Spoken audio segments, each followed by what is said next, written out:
BMW i8 Coupe 2014-2020. The BMW i8 is not a typical sports car. You can tell as much just by looking at it. With the low nose, bold color combinations, and wild buttresses providing a genuine wow factor. What's more, for a fairly out-there piece of design, the i8 is aging extremely well. A mild facelift in 2018, which also introduced a convertible roadster version, only added to the sense of drama of this undeniably wild-looking vehicle. It survived until 2020, when BMW switched its attention to the production of an all-new range of electric vehicles. As much as true of the technology within, which of course is the other point that differentiates this machine from sports car rivals such as Audi R8 and Porsche 911, that's because rather than a large petrol engine, the i8 uses a 228 bhp, 1.5-liter 3-cylinder turbo, which is mounted behind the passenger compartment and drives the rear wheels. It is joined by a 129 bhp electric motor that powers the front axle, making the i8 four-wheel drive. The gearbox is a 6-speed automatic. And while the i8 isn't alone in being a hybrid sports car, the Honda NSX goes without plug-in technology, while the Porsche 918 Spider and McLaren P1 supercars cost several times as much as this car. Due to the extensive use of carbon fiber in its construction, the i8 is also light, allowing to accelerate from 0 to 62 miles per hour in just 4.4 seconds. Throw a surprisingly meaty, albeit artificial, soundtrack from the 3-cylinder engine, and the i8 is genuinely exciting to drive.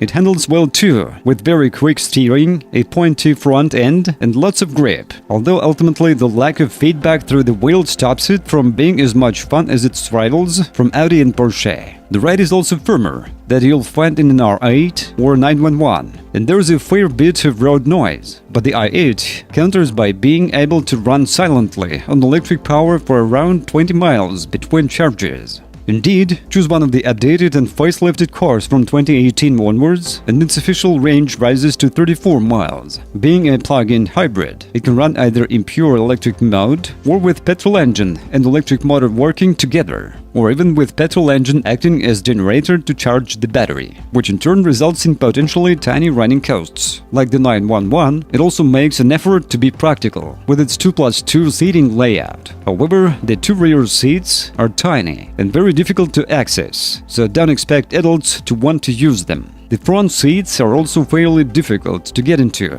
due to the car's low roof, butterfly doors, and wide sills. But once you're in, the i8 feels like a pretty special place to be, with swooping panels in chrome, leather and high-quality plastics, 2 large digital screens for the speedo and infotainment, and some terrific ambient lighting. As a sports car with a 6-figure price when new, the i8 is the kind of car that owners tend to look after. Even so, it's worth checking the wheels for scrapes and scratches, looking for any bodywork damage, particularly around the doors, which require a lot of space to open, and ensuring the tires are in good condition with plenty of tread remaining. It's also worth assessing whether the car's tiny boot will suffice, because it makes a Porsche 911 look like a Volvo estate by comparison. There have been 3 recalls concerning the i8 to date. The first affected cars built in 2014 and related to a possible fuel leak. The second was the cars built in October 2015 to address a faulty sensor that could cause the car to understeer when braking, and the third was to address a possible airbag problem with cars built towards the end of 2016. While some owners have had to return their i8s to dealerships to address warning lights, it tends to be for isolated cases rather than any faults that are common to all i8s. The fact that petrol engine has been proven in the Mini means it shouldn't give any problems. The 6-speed automatic gearbox is proving to be robust, and many of the other controls have been taken from other BMWs, so they've been thoroughly tested. Many owners find the butterfly doors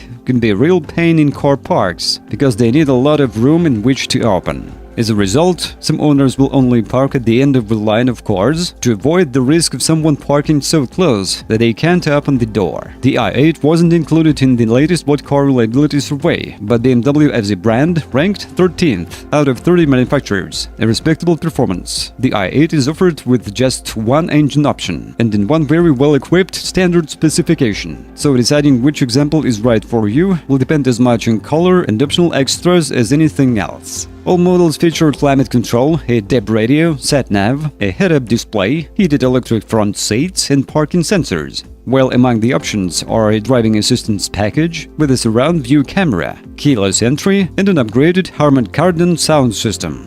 Well, if you are the owner of this car, then please describe the problem that you had to face during the operation of the car. Perhaps it is your feedback that will help viewers when choosing a car. That's it for today. Thanks everyone for attention. It isn't much work for you to subscribe to the channel. See you soon.